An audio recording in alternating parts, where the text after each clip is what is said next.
Hello, I'm Milan Shravinsky and you're watching Break the Fake. They make them, we break them, and tell you everything you need to know. Right, let's talk about the possible turning of the tides. A while ago, many noticed how the Trump administration was kind of hard on Ukraine and kind of soft on Russia. And look, this is deliberate smooth talking. Euphemisms abound, because we still don't know two things. Was this genuine, and is it meant to last? On the second count in particular, we're seeing signs of a slow turnaround, and I mean slow, ever given leaving the Suez Canal kind of ponderous. Yet the change of direction is beginning to show. Watch this. Here's what I see. Putin has reneged on every promise that he has made to President Trump. His latest proposal is, well, nothing. He wants to keep all the territory that he's taken. He wants to prohibit Ukraine from joining NATO, and he wants America and Europe to stop helping Ukraine. I think that Putin thinks that America has taken the bullet train to Chunktown. I think he thinks we're afraid of him. He has jacked around President Trump at every turn. He has disrespected our president. I don't think it's going to get any better until we make it clear to Mr. Putin that we are willing to turn him and his country into fish food. And I'm not talking about nuclear weapons or nuclear war. I would start with oil, which I will be glad to talk about if you want. Republican Senator John Kennedy is bringing in some traditional policy-making flair. Good stuff, even though fish food made from recycled Russian imperialism might not be great for your koi pond. Also, there is the well-known blogger Ben Shapiro, who recently came to Ukraine to speak to President Zelensky, making statements that feel refreshingly old school. When Putin said the collapse of the Soviet Union was the greatest geopolitical disaster of his lifetime, again, he did not mean communism had to rule. He meant Russian ambitions have always been imperial, territorial, that the regionalization of Russia is a fundamental assault on the Russian identity itself. So now you can see the actual Russian goal. You either have to subjugate or fully incorporate Ukraine. The only way Russia will ever accept a deal will be if it leaves open every possibility of re-invading and then completing its plans. This is not a border dispute. This is not a border dispute. It is a dispute over whether Ukraine should exist. Ukraine wishes to exist. Putin wishes for it not to exist. There we go. Putin is the golem of the story, clutching at his precious Soviet delusions, even as he keeps drowning in the lava of slow economic collapse. He even looks kind of similar, as in Golem, but it's bad CGI, or Botox.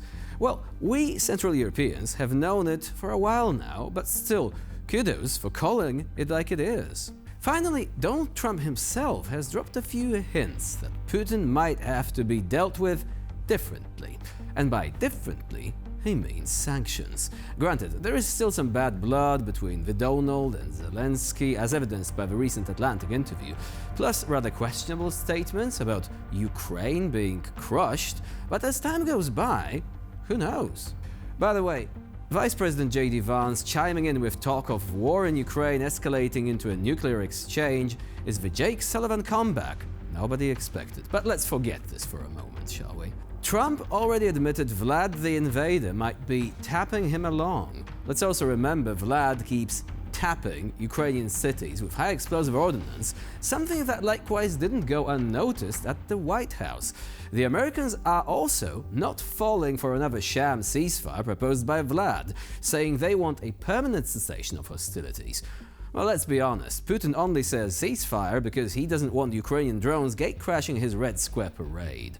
But perhaps he should be more worried about US sanctions deleting his budget revenues. That does it. No more Mr. Nice Trump is what we'd all like to hear. So, bring it on.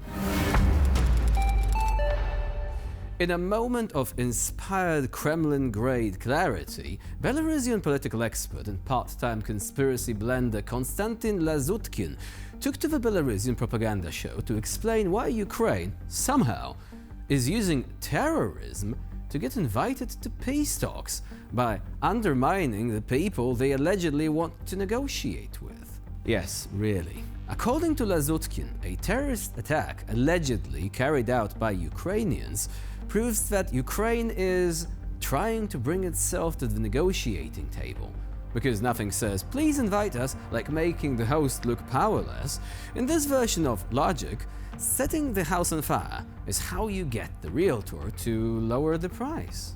Останавливается по команде Путина на сутки весь фронт миллионный. Это показывает, что управляемость. Когда Трамп вам говорит, что терактов не будет, а теракты происходят в это же время, это говорит о чем? О неуправляемости. Что да, вы можете с Трампом договориться, как считают организаторы теракта, но мы показываем, что Трамп не управляет диверсионной какой-то сетью, террористической сетью, что Украиной он не управляет, потому что, вроде как исполнители украинцы же, правильно, этого теракта, не американская ЦРУ там, наверное, работала, правильно? Таким образом, они показывают, что да, договаривайтесь, с чем хотите с Трампом, но, тем не менее, значит, с Зеленским вы не договоритесь, а пока вы этого не сделаете, будут теракты дальше. He also added, with the seriousness of a man quoting a shampoo bottle as scripture, that Trump can be agreed with, but these pesky Ukrainians keep sabotaging the narrative, possibly out of sheer spite, independence, or because they haven't received their script from Mar-a-Lago.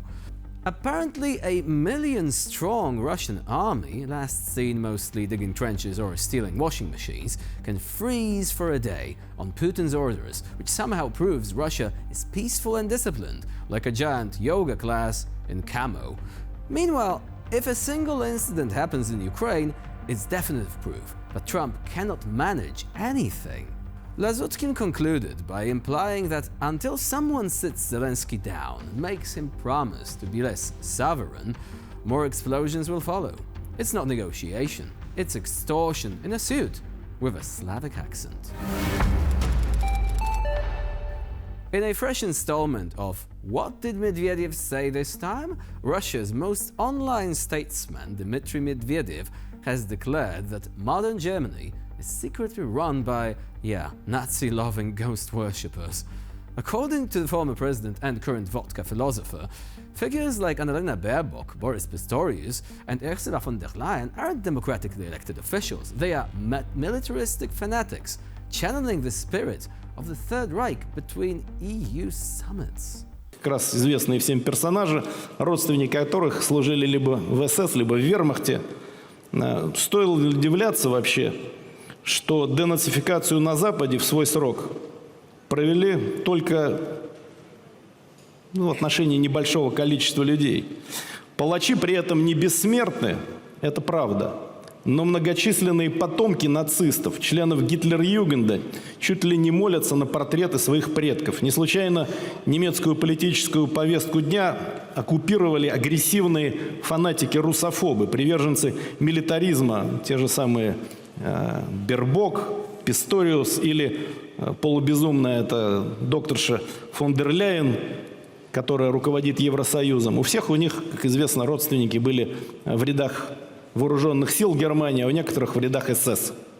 Medvedev ominously noted that executioners are not immortal, which might sound threatening if it wasn't coming from a man who tweets like a Bond villain with Wi-Fi issues. The Russian official didn't stop at calling them Russophobic fanatics. He also suggested that the German elite almost pray to the portraits of their ancestors, presumably in candlelit seances where they chant Waffen-SS over vegan lattes. Now, experts believe Medvedev may be confusing Germany's defense of Ukraine and its support for NATO with the Wehrmacht's vacation plans from 1941. Then again, this is a man who now treats Twitter like his personal Cold War karaoke machine, belting out geopolitical threats like drunk Sinatra in a missile silo. Germany has not responded officially, possibly because it's hard to draft a diplomatic reply to a rant that sounds like it was written with a shot glass and a typewriter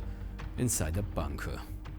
And with this, we conclude this edition of Break the Fake. Please stay with us here on TVP World for more latest news and updates.